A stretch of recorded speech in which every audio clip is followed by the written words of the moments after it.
Tiwari classes में आपका स्वागत है, जहां आपको मिलता है गुणवत्तापूर्ण शिक्षा और आपके सभी प्रश्नों की जानकारी सहज और सरल भाषा में, जिससे आपके आत्मविश्वास को मिलेगी एक नई उड़ान। YouTube और Google पर अभी जुड़े अमित तिवारी क्लासेस से और पेज को सब्सक्राइब कर ले। बेल टैब को दबाना ना भूले और लाइक और शेयर जरूर करें और पाएं पढ़ाई से संबंधित अपने सभी समस्याओं का समाधान। Hello guys, Amit Tiwari classes में आपका स्वागत है। अगर अभी भी आप लोग हमारे चैनल को सब्सक्राइब नहीं किए हैं तो चैनल को सब्सक्राइब कर लीजिए, क्योंकि मैं बोर्ड एग्जाम से रिलेटेड ट्रिक्स, टिप्स और स्टडी कंटेंट हमेशा लेकर आता रहता हूं। तो गाइस, आज जो है मैं सेंटअप एग्ज़ाम का जो है क्लास 10th का बिहार बोर्ड का मैथ का जो पेपर है वो लेकर आया हूँ। जैसा कि आपको स्क्रीन पर दिख रहा है, विषय कोड 110 है इसका, सेकेंडरी सेंटअप एग्जामिनेशन 2021। आज ही के दिन, आज यानी कि 13 नवंबर के दिन, 13 नवंबर 2021 को बिहार के स्कूलों में, हाई स्कूलों में क्लास 10th के लिए सेंटअप एग्ज़ाम का आयोजन किया गया था। आज उसी का ये पेपर है, प्रथम पाली का पेपर है। खैर मुझे लेट से मिला है, इसलिए मैं अभी इसका लेकर आ रहा हूँ। तो गाइस, ये जो पेपर है, ये जो मैं स्क्रीन पर आपको पेपर दिख रहा है, इसका सेट कोड जो है ए है। मैथमेटिक्स सब्जेक्ट आपको दिख रहा होगा और ये अनिवार्य सब्जेक्ट है, कंपलसरी। ये ओम प्रकाश हमारे स्टूडेंट का नाम है जिन्होंने ये पेपर दिया है। इसमें कुल प्रश्नों की संख्या बताई गई है, जहाँ पर 100, 30 और 8 कुल मिलाकर 138 प्रश्न है। यानी कि ये जो 100 प्रश्न होते हैं ये MCQ के होते हैं और इनमें केवल 85 प्रश्नों को आपको जवाब देना होता है। समय जो है 3.25 घंटा है। कुल पूर्णांक जो है ये 100 मार्क्स का है, जैसा कि आपको सब कुछ स्क्रीन पे दिख चुका होगा। तो चलिए गाइज, इस वीडियो में मैं जो हूँ अभी आपको कौन सा प्रश्न का कौन सा ऑप्शन होगा ये मैं लेकर आया हूँ, क्योंकि हल अगर करने बैठे एक एक प्रश्न को अच्छा से बताने में हमें बहुत टाइम लगेगा। इसलिए अभी मैं केवल इसमें कौन से प्रश्न का कौन सा आंसर होगा ये बताऊँगा। और गाइज, ये गारंटी है, जो मैं आंसर बता रहा हूँ वो आंसर 100% श्योर है, क्योंकि मेरा जो कोचिंग है गुणवत्तापूर्ण शिक्षा के लिए जाना जाता है। मैं किसी भी प्रश्न का गलत जवाब इसमें नहीं दूंगा, ठीक है। यानी कि अगर 100 क्वेश्चन है तो 100 का 100 आप निश्चिंत होकर के श्योर मानकर चलिए कि वो सही है प्रश्न, उसका आंसर जो है, जो मैं बता रहा हूँ वही सही है, ठीक है गाइस। तो चलिए अब वीडियो को हम लोग प्रारंभ करते हैं। आते हैं पेज नंबर 1। पेज नंबर पहला यहाँ पर लिखा है, प्रश्न संख्या 1 से 100 के प्रश्न के साथ 4 विकल्प दिए गए हैं, जिनमें से एक सही है। यानी कि 4 विकल्पों में से केवल एक सही है, उसे आपको टिक करना है। किन्हीं 50 प्रश्नों के उत्तर अपने द्वारा चुने गए सही विकल्प को MR शीट पर चिन्हित करें और केवल आपको इसमें से 85 क्वेश्चन करने हैं। तो गाइस देखिए, पहला क्वेश्चन है 1/√2 है, तो 1/√2 एक अपरिमेय संख्या होगी, क्योंकि √2 एक परिमेय संख्या है, ठीक है। चलिए यहाँ पर प्रश्न संख्या 2 में आइए, कह रहा है यदि अल्फा तथा बीटा द्विघात बहुपद px बराबर x² + 2x + 3 के शून्यक हो तो अल्फा गुणे बीटा का मान होगा। तो अल्फा गुणे बीटा का मान क्या होगा, यहाँ पर पूछा गया। अल्फा गुणे बीटा जो होता है वो c/a होता है, यानी कि 3 हो जाएगा, 3/1, 3 आंसर हो जाएगा इसका। प्रश्न संख्या 2 का ऑप्शन की बात करें तो ऑप्शन ए। प्रश्न संख्या 3 में आते हैं, बहुपद 4x² + 5√2x - 3 के शून्यक कौन से हैं। तो इसका प्रश्न संख्या 3 का ऑप्शन जो होगा सी सही होगा। प्रश्न संख्या 4 में आते हैं, कह रहा है यदि दो संख्याओं का गुणनफल 15,870 है एवं उनका मसा 23 है तो उनका लसा होगा। तो दो संख्याओं का गुणनफल बराबर लसा गुणे मसा होता है, यानी कि 15,870/23 कीजिएगा। चौथे का ऑप्शन ए, यानी कि 690 होगा। और गाइज, इन सभी प्रश्नों का जो हल है वो कल आप लोगों को मिलेगा, सभी प्रश्नों का हल। थोड़ा लंबा वीडियो हो जाता, इसलिए मैं इस वीडियो में हल नहीं बताया हूँ, पहले ऑप्शन आप टिक कर लीजिए, ठीक है। प्रश्न संख्या 5 पे आते हैं, कह रहा है यदि a बराबर 2 के घात 2, 3 के घात 3, 5 के घात 4 और b बराबर 2 के घात 3 गुणे 3 के घात 2 गुणे 5, तो मौसा a और b होगा। a और b का मौसा क्या होगा। प्रश्न संख्या 5 का ऑप्शन जो है बी 180 सही है। प्रश्न संख्या 6 पे आते हैं, निम्नलिखित में से कौन बहुपद नहीं है। तो बहुपद कभी भी ऋणात्मक घात नहीं होना चाहिए। प्रश्न संख्या 6 का जो होगा वो सी ऑप्शन होगा। प्रश्न संख्या 7 में कह रहा है समीकरण निकायों x + 2y - 8 = 0 तथा 2x + 4y = 16 का है। इसका कितने हल हैं। अद्वितीय, अनंत, कोई हल नहीं। ऑप्शन जो है इसका बी, प्रश्न संख्या 7 का बी अनंत हल सही होगा। प्रश्न संख्या 8 पे आते हैं, यदि किसी द्विघात बहुपद के शून्यकों का जोगफल 4 एवं गुणनफल 1 है तो वह द्विघात बहुपद है। तो वो द्विघात बहुपद, इसका प्रश्न संख्या 8 का ऑप्शन जो है बी सही होगा। प्रश्न संख्या 9 में आते हैं, यदि समीकरणों निकायों 4x प्लस के वाई प्लस 8 बराबर 0 एवं 2x प्लस 2y प्लस 2 बराबर 0 एक अद्वितीय हल हो तो इसका जो ऑप्शन होगा प्रश्न संख्या 9 का ऑप्शन बी के नॉट इक्वस टू 4 होगा। प्रश्न संख्या 10 में आते हैं, निम्नलिखित में से कौन द्विघात समीकरण है? द्विघात समीकरण जिसकी अधिकतम घात 2 हो, ऐसा समीकरण। प्रश्न संख्या 10 का ऑप्शन जो है डी सही होगा। 11 में आते हैं, यदि समीकरण ax square plus b x plus c बराबर 0 के मूल एक दूसरे के व्युत्क्रम हो तो क्या होगा? ये इसका जो ऑप्शन होगा ऑप्शन सी बराबर ए सही होगा। प्रश्न संख्या 11 का ऑप्शन सी। प्रश्न संख्या 12 पाते हैं, द्विघात समीकरण x square minus 6x plus 2 बराबर 0 का मूलों का योग क्या होगा? Alpha plus beta minus b बटे ए होता है, यानी कि प्रश्न संख्या 12 का ऑप्शन जो है सी सही होगा। प्रश्न संख्या 13 में कह रहा है, x बराबर 6 का आलेख कैसी सरल रेखा होगी? तो ये y के समानांतर होगी। प्रश्न संख्या 13 का ऑप्शन जो है बी सही होगा। प्रश्न संख्या 14 पर आते हैं, कह रहा है निम्नलिखित में से कौन सा नियामक x अक्ष पर एक बिंदु है? तो ये x अक्ष पर बिंदु है 2,0, यानी कि प्रश्न संख्या 14 का जो ऑप्शन है ये ए सही होगा। प्रश्न संख्या 15 पर आते हैं, यदि किसी एपी का प्रथम पद ए और सार्वअंतर डी है तो उस एपी का एनवां पद क्या होगा? ये डायरेक्ट फार्मूला पूछ लिया गया है। प्रश्न संख्या 15 का जो ऑप्शन होगा वो बी सही होगा, ए प्लस एन माइनस 1 गुणे डी। प्रश्न संख्या 16 में कह रहा है, समानांतर श्रेणी 10, 7, 4 का 30वां पद है। तो प्रश्न संख्या 16 का जो ऑप्शन होगा आप सॉल्व कीजिएगा, ऑप्शन बी आपको मिलेगा। प्रश्न संख्या 17 पर आते हैं, समानांतर श्रेणी 7, 13, 19, 205 में पदों की संख्या कितनी है? तो पदों की कुल संख्या, इसका ऑप्शन जो है बी यानी कि 34 सही होगा। प्रश्न संख्या 17 का ऑप्शन बी सही है। प्रश्न संख्या 18 पर आते हैं, कह रहा है समानांतर श्रेणी 3, 5, 7, 9, 11 का एनवां पद है। इसका जो ऑप्शन होगा प्रश्न संख्या 18 का ऑप्शन ए सही है। प्रश्न संख्या 19, बिंदु 4, -3 का मूल बिंदु से दूरी है। मूल बिंदु यानी कि 0,0 ओरिजिन से दूरी है, ये आप निकालिएगा, इसको आपको ऑप्शन बी मिलेगा। प्रश्न संख्या 19 का जो ऑप्शन है बी सही है। 20 प्रश्न में कह रहा है sine square 65 degree plus sine square 25 degree का मान क्या होगा? तो sine square theta plus cos square theta बन जाएगा और इसके कारण इसका जो मान होगा वो 1 होगा। प्रश्न संख्या 20 का ऑप्शन जो है ए सही होगा। प्रश्न संख्या 21 में कह रहे हैं बिंदुओं 3,0 एवं -5,4 को मिलाने वाले रेखाखंड के मध्य बिंदु के नियामक है। तो इसका मध्य बिंदु निकालना है। क्वेश्चन संख्या 21 का जो आंसर है ऑप्शन बी -1,2 सही होगा। प्रश्न संख्या 22, बिंदु -3,5 का भुज है। भुज यानी कि एक्स एक्सिस बताना है, इसमें एक्स एक्सिस -3 है। प्रश्न संख्या 22 का ऑप्शन बी -3 सही होगा। प्रश्न संख्या 23 पर आते हैं, इसमें कह रहा है द्वितीय चतुर्थांश में बिंदुओं के नियामक होंगे। तो बिंदुओं के नियामक x माइनस में होता है, y प्लस में होता है द्वितीय चतुर्थांश में, इसलिए इसका प्रश्न संख्या 23 का ऑप्शन जो है बी सही होगा। प्रश्न संख्या 24 पर आते हैं, कह रहा है किसी त्रिभुज के शीर्षों के नियामक -3,0, 5,-2 और -8,5 हो तो उसके केंद्रक की नियामक होगी। तो केंद्रक की नियामक इसका जो ऑप्शन होगा बी सही होगा, -2,1। त्रिभुज क्वेश्चन प्रश्न संख्या 25 में कह रहा है त्रिभुज ABC एक समकोण त्रिभुज है जिसमें एंगल सी 90 डिग्री है, तो cos A प्लस बी का मान क्या होगा? तो इसका cos A प्लस बी यानी कि cos 90 डिग्री यानी cos 90 का मान 0 होता है। प्रश्न संख्या जो 25 है इसका ऑप्शन जो है ए सही होगा। प्रश्न संख्या 26 पाते हैं, कह रहा है 28 सेंटीमीटर व्यास वाले वृत्त की परिधि क्या होगी? वृत्त की परिधि 2πr होती है। यहाँ व्यास दिया हुआ है, आप फॉर्मूला पर इसको त्रिज्या निकालिएगा, 14 सेंटीमीटर होगा, रख दीजिएगा, आपको परिधि मिल जाएगी। प्रश्न संख्या 26 का जो ऑप्शन है बी 88 सेंटीमीटर सही होगा। प्रश्न संख्या 27 में कह रहा है वृत्त की सबसे लंबी जीवा कहलाती है। वृत्त की सबसे लंबी जीवा व्यास कहलाती है। प्रश्न संख्या 27 का ऑप्शन बी सही होगा। tan थीटा गुणे cot थीटा क्या होगा? तो ये प्रश्न संख्या 28 का ऑप्शन ए सही होगा, क्योंकि tan थीटा cot थीटा एक दूसरे के व्युत्क्रम है, आपस में कट जाएंगे। प्रश्न संख्या 29 में कह रहा है tan 35 डिग्री बट्टे cot 55 degree plus cot 78 degree बट्टे tan 12 डिग्री किसके बराबर होंगे? तो 1 + 1 यानी कि 2। प्रश्न संख्या 29 का जो ऑप्शन है सी सही होगा।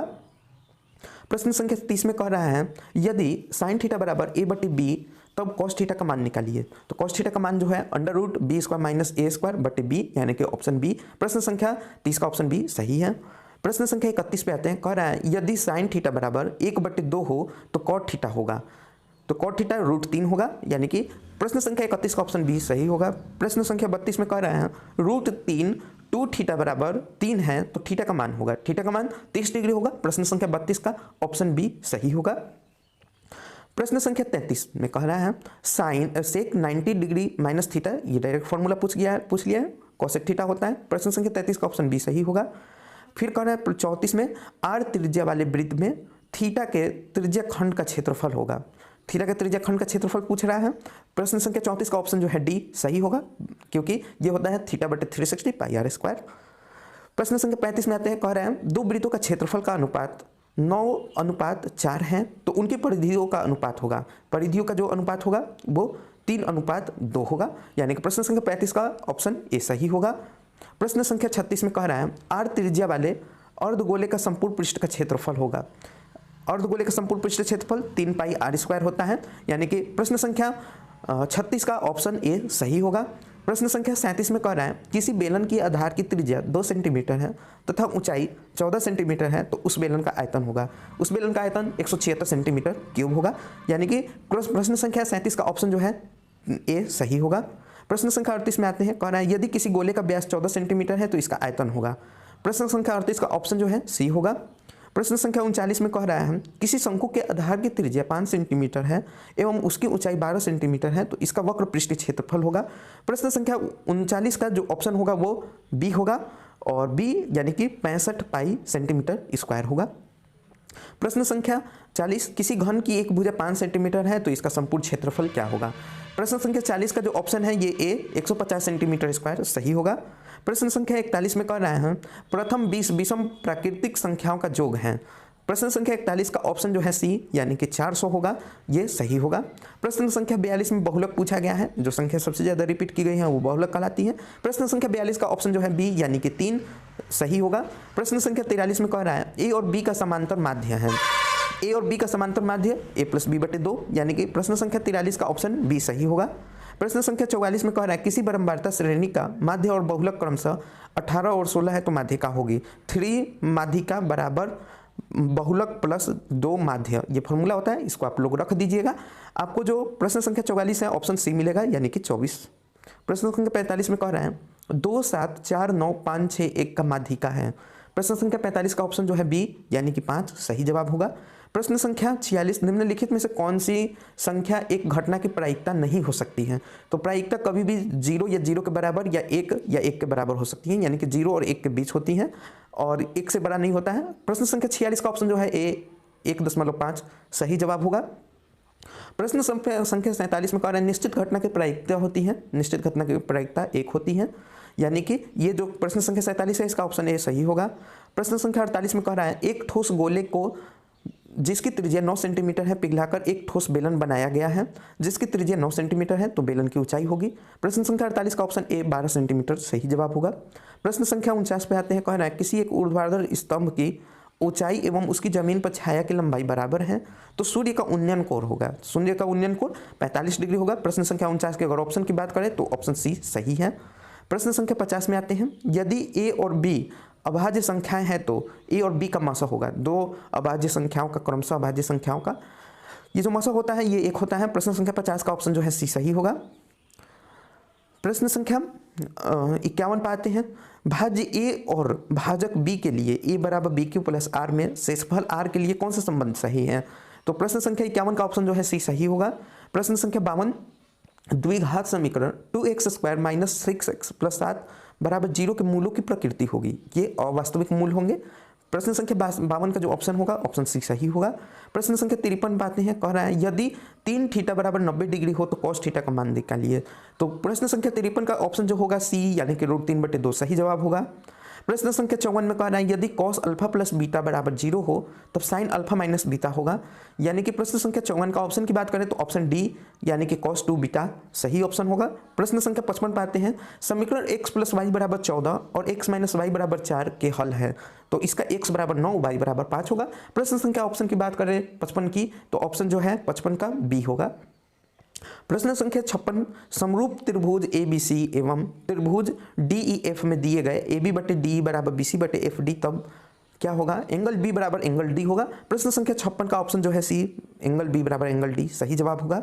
प्रश्न संख्या 57 त्रिभुज एबीसी में डी पैरेलल है यानी कि समानांतर है बीसी के, इस प्रकार से है कि एडी बराबर 2.4 सेंटीमीटर, एई बराबर 3.2 सेंटीमीटर और ईसी बराबर 4.18 सेंटीमीटर है। तो एबी होगा, एबी की कुल लंबाई 6 सेंटीमीटर होगी, यानी कि प्रश्न संख्या 57 की अगर ऑप्शन की बात करें तो ऑप्शन बी सही होगा। प्रश्न संख्या 58 में कह रहा है यदि घटना ई द्वारा ई के घटित होने की प्रायिकता पी है तो निम्नलिखित में कौन सही है। तो कोई भी घटना 0 से 1 होता है, 1 के बीच होता है, यानी कि 0 के बराबर और 1 के बराबर भी हो सकता है। प्रश्न संख्या 58 का ऑप्शन जो है डी सही होगा। प्रश्न संख्या 51 में कह रहा है sine 60 degree cos 30 degree plus cos 60 degree गुणे साइन 30 डिग्री का मान होगा। प्रश्न संख्या 59 का जो ऑप्शन है ऑप्शन ए यानी कि 1 सही जवाब होगा।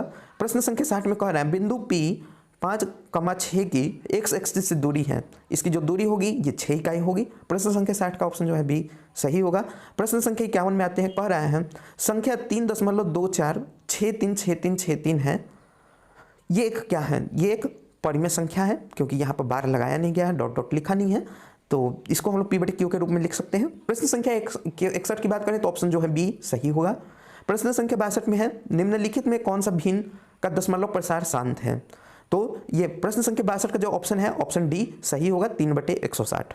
प्रश्न संख्या 63 में कह रहा है संख्याएं 144 एवं 372 का मसा होगा। तो मसा यानी कि HCF इसका प्रश्न संख्या 63 का जो ऑप्शन है ऑप्शन सी 12 सही जवाब होगा। प्रश्न संख्या 64 में कह रहा है यदि अल्फा बीटा गामा बहुपद ax³ plus bx² plus cx plus D के शून्यक हो तो alpha plus beta gamma plus gamma alpha क्या होंगे। ये जो प्रश्न संख्या 64 है इसका ऑप्शन जो है बी यानी कि C/A होते हैं, डायरेक्ट फॉर्मूला है, फॉर्मूला पूछ लिया गया है, बी ऑप्शन सही होगा। प्रश्न संख्या 65 पे आते हैं यदि बहुपद 2x² plus x plus k का एक शून्यक 3 है तो k का मान होगा, k का मान -21 होगा, इसको आप लोग सॉल्व कीजिएगा। प्रश्न संख्या 65 का ऑप्शन जो है बी सही होगा। प्रश्न संख्या 66 में कह रहा है यदि बहुपद px बराबर 4x³ minus 5x² plus 3x plus 7 के शून्यक अल्फा प्लस बीटा गामा हो तो अल्फा गुणे बीटा गुणे गामा क्या होंगे। तो ये -d/a होंगे यानी कि -7/4। प्रश्न संख्या 66 का ऑप्शन जो है ये सही होगा। प्रश्न संख्या 67 पे आते हैं समीकरण निकाय 2x प्लस 3y बराबर 7, 6x प्लस 5y बराबर 11 कितने हल होंगे। इसका यूनिक सॉल्यूशन होगा, अद्वितीय हल होंगे। प्रश्न संख्या 67 की बात करें तो ऑप्शन सी जो है सही होगा। प्रश्न संख्या 68 में कह रहा है यदि रैखिक समीकरणों का योग असंगत है तो उनके आलेख होंगे, उनके आलेख समानांतर होंगे, यानी कि प्रश्न संख्या 68 का जो ऑप्शन है ए सही होगा। प्रश्न संख्या 69 में कह रहा है एक रैखिक समीकरण युग्म x - 2y बराबर 0 एवं 3x प्लस 4y बराबर 20 का हल है, x बराबर 4 y बराबर 2 ऑप्शन जो है प्रश्न संख्या 69 का ऑप्शन जो है ए सही है। प्रश्न संख्या 70 यदि 65 तथा 117 का मस 65m - 117 के रूप में है तो m का मान होगा, m का मान 2 होगा। प्रश्न संख्या 70 का ऑप्शन की बात करें ऑप्शन बी सही होगा। प्रश्न संख्या 71 में कह रहा है यदि द्विघात समीकरण 2x² प्लस ax प्लस 6 बराबर 0 का एक मूल 2 है तो a का मान होगा। प्रश्न संख्या 71 का ऑप्शन जो होगा बी यानी कि -7 सही होगा।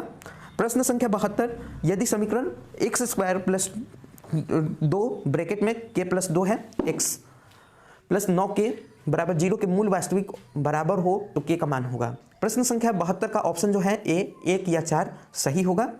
प्रश्न संख्या 73 में कह रहा है समीकरण x² माइनस 2x प्लस 1 के मूल निम्नलिखित में से होंगे। प्रश्न संख्या 73 का ऑप्शन जो है डी 0,2 होगा।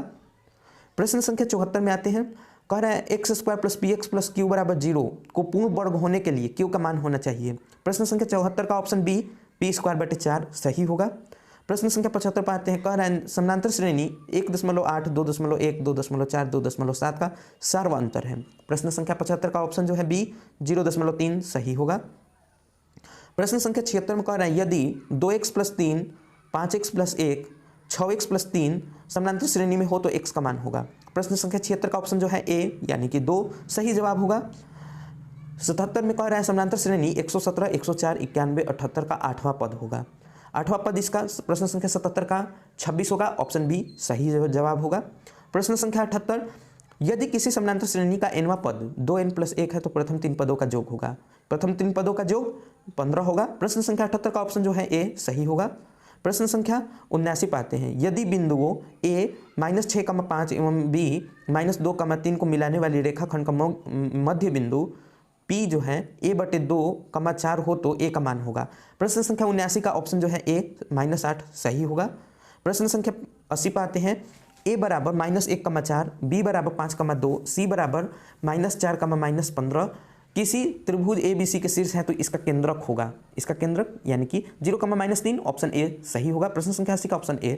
प्रश्न संख्या 81 पाते हैं, कह रहा है एक्स अक्ष बिंदुओं A 2,-3, 5,6 को मिलाने वाले रेखाखंड किस अनुपात में अंतर विभाजित करता है। प्रश्न संख्या 81 का जो ऑप्शन होगा ऑप्शन C सही होगा। प्रश्न संख्या 82 पाते हैं, त्रिभुज ABC में रेखाखंड PQ BC के समानांतर इस प्रकार है कि AP बराबर x, PB बराबर 4 सेंटीमीटर, AQ बराबर 14 सेंटीमीटर, QC बराबर 7 सेंटीमीटर हो तो x का मान बताइए। इस प्रश्न का ऑप्शन जो है A यानी कि 8 सेंटीमीटर सही होगा। प्रश्न संख्या 83 पाते हैं, कह रहे हैं दो समरूप त्रिभुजों का क्षेत्रफल का अनुपात 25:49 हो तो उनकी संगत माध्यिकाओं का अनुपात होगा। ये हो जाएगा 5:7। प्रश्न संख्या 83 का ऑप्शन जो है B सही होगा। प्रश्न संख्या 84 में आते हैं, यदि त्रिभुज ABC में A बराबर 4, B बराबर 5 सेंटीमीटर, C बराबर 3 सेंटीमीटर हो तो एंगल B बताइए। इसमें एंगल B बराबर 90 डिग्री हो जाएगा, यानी कि प्रश्न संख्या 84 का ऑप्शन जो है B 90 डिग्री सही होगा। प्रश्न संख्या 85 पे आते हैं, यदि किसी बिंदु से वृत्त की एक बिंदु पर कितनी स्पर्श रेखाएं खींची जा सकती हैं। बाह्य बिंदु से 2 स्पर्श रेखाएं खींची जा सकती हैं। प्रश्न संख्या 85 का ऑप्शन जो होगा वो B होगा, यानी कि 2 होगा। प्रश्न संख्या 86 में आते हैं, कह रहा है बिंदु P से PT O केंद्र वाले वृत्त की स्पर्श रेखा है। यदि OT बराबर 6 सेंटीमीटर एवं OP बराबर 10 सेंटीमीटर हो तो स्पर्श रेखा PT की लंबाई होगी। ये जो है प्रश्न संख्या 86 का ऑप्शन जो है A सही होगा। प्रश्न संख्या 87, यदि वृत्त की दो त्रिज्याओं के बीच के कोण 130 डिग्री हो तो उन त्रिज्याओं के छोर पर की स्पर्श रेखाओं के बीच का कोण होगा। प्रश्न संख्या 87 का ऑप्शन जो है C 50 डिग्री सही होगा। प्रश्न संख्या 88 पाते हैं, निम्नलिखित में से किसका मान 1/√2 के बराबर है। ये cos 45 के मान के बराबर होता है, यानी कि प्रश्न संख्या 88 का ऑप्शन B सही होगा। प्रश्न संख्या 89 में कह रहा है sin square 90 degree minus tan square 45 degree क्या होगा, तो ये मान 0 के बराबर होगा। प्रश्न संख्या 89 का का जो ऑप्शन होगा वो B होगा। प्रश्न संख्या 90 में आते हैं, कह रहा है यदि थीटा बराबर 45 डिग्री तो tan square theta plus cosec square theta का मान होगा। ये प्रश्न संख्या 90 का ऑप्शन जो है C 3 सही होगा। प्रश्न संख्या 91 में कह रहा है sin 30 degree plus cos 60 degree इसका मान 1 होगा। प्रश्न संख्या 91 का ऑप्शन जो है C सही होगा। प्रश्न संख्या 92 पाते हैं, कह रहा है यदि सेक स्क्वायर थीटा बराबर 1 plus sine theta 1 minus sine theta बराबर K तो K का मान बताइए। प्रश्न संख्या 92 का जो ऑप्शन हो जाएगा B यानी कि 1 सही जवाब होगा। प्रश्न संख्या 93 में कह रहे हैं यदि वृत्त की त्रिज्या 6 सेंटीमीटर है तथा केंद्र O है, एक वृत्त खंड AOB इस प्रकार है कि एंगल AOB बराबर 30 डिग्री तो लघुचाप AB की लंबाई होगी। ये प्रश्न संख्या 93 का ऑप्शन जो है A पाई सेंटीमीटर सही होगा।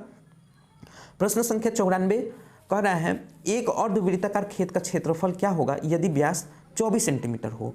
प्रश्न संख्या 94 का ऑप्शन जो होगा B यानी कि 72 पाई सेंटीमीटर स्क्वायर सही होगा। प्रश्न संख्या 95 में आते हैं, यदि किसी गोले की त्रिज्या आधी कर दी जाए तो मूल गोला तथा नए गोले का आयतन का अनुपात होगा। प्रश्न संख्या 95 का जो ऑप्शन होगा वो B होगा 8:1। प्रश्न संख्या 96 पे आते हैं, कह रहा है एक शंकु के पूर्ण सतह का क्षेत्रफल 18 मीटर स्क्वायर है और उसकी तिर्यक ऊंचाई शंकु के आधार की त्रिज्या की दोगुनी है तो शंकु का आधार का क्षेत्रफल होगा। यानी कि प्रश्न संख्या 96 की बात करें तो 6 मीटर स्क्वायर इसका ऑप्शन A सही जवाब होगा। प्रश्न संख्या 97 पे आते हैं, कह रहा है एक घनाभ के 3 संलग्न फलकों का क्षेत्रफल क्रमशः x square plus Y square plus Z square है तो घनाभ का आयतन होगा। घनाभ का आयतन जो होगा x प्लस x गुणे वाई गुणे जेड यानी कि ऑप्शन D। प्रश्न संख्या 97 का ऑप्शन D सही जवाब होगा। प्रश्न संख्या 98 में आते हैं, कह रहा है 2 7 4 9 5 6 1 का माध्यिका है। प्रश्न संख्या 98 का ऑप्शन जो है C यानी कि 5 सही जवाब होगा। प्रश्न संख्या 99 पे आते हैं, 5 4 9 8 7 4 2 6 4 7 3 का बहुलक है। प्रश्न संख्या 99 का ऑप्शन जो है C यानी कि 4 सही जवाब होगा। प्रश्न संख्या 100 पे आते हैं, अच्छी तरह से फेंटी गई ताश के 52 पत्तों की गड्डी से एक पत्ता या छाजा निकाला जाता है तो उसके बेगम होने की प्रायिकता क्या होगी। प्रश्न संख्या जो 100 है यानी कि इसका ऑप्शन A सही होगा 1/13। तो गाइज इस तरह से आप लोगों का सभी MCQ के प्रश्नों का 100 प्रश्नों का आंसर दे दिया गया है। इसका जो हल है वो हो सकता है कि नेक्स्ट डे, यानी कि मैं प्रयत्न करूंगा कल बहुत अधिक से अधिक प्रश्नों को जो है सॉल्व करके आपके सामने रख दिया जाए, क्योंकि इसको तो सॉल्व कर लिया गया है। बशर्ते बात ये था कि अगर मैं सॉल्यूशन करके समझाने लगता आप लोगों को तो बहुत ज़्यादा लंबा वीडियो हो जाता, और उतना मेरे पास अभी MB भी नहीं है, चैनल अभी ऑनलाइन चल भी नहीं रहा है, ऑनलाइन का ऑप्शन नहीं है, मैं ऑनलाइन आकर के कर सकता हूं। तो इस कारण से रिकॉर्ड कर करके डालना है, स्पेस की भी कमी है। तो इस कारण से मैं अभी इस MCQ ऑप्शन का सभी क्वेश्चन को कर दिया हूं, और ये जो है आप लोग 100% यानी कि 100% श्योर रहिए, जो भी मैंने टिक मारा है वो इस प्रश्नों का सही जवाब है, और आप बिल्कुल 100% रहिए, इसमें कोई डाउट नहीं है, ठीक है। जो मैंने किया है वो सही जवाब है, इसे आप भी कर सकते हैं। तो गाइस इसी के साथ आप लोगों से अलविदा लेते हैं, मिलते हैं नेक्स्ट वीडियो में। तभी तक आप लोग वीडियो का इंतजार कीजिए, और इसी तरह से आप लोग अपना प्यार देते रहिए। लोगों में मेरे चैनल को ज़रूर शेयर कीजिए और सब्सक्राइब करने को ज़रूर बोलिए। तो धन्यवाद दोस्तों, जय हिंद।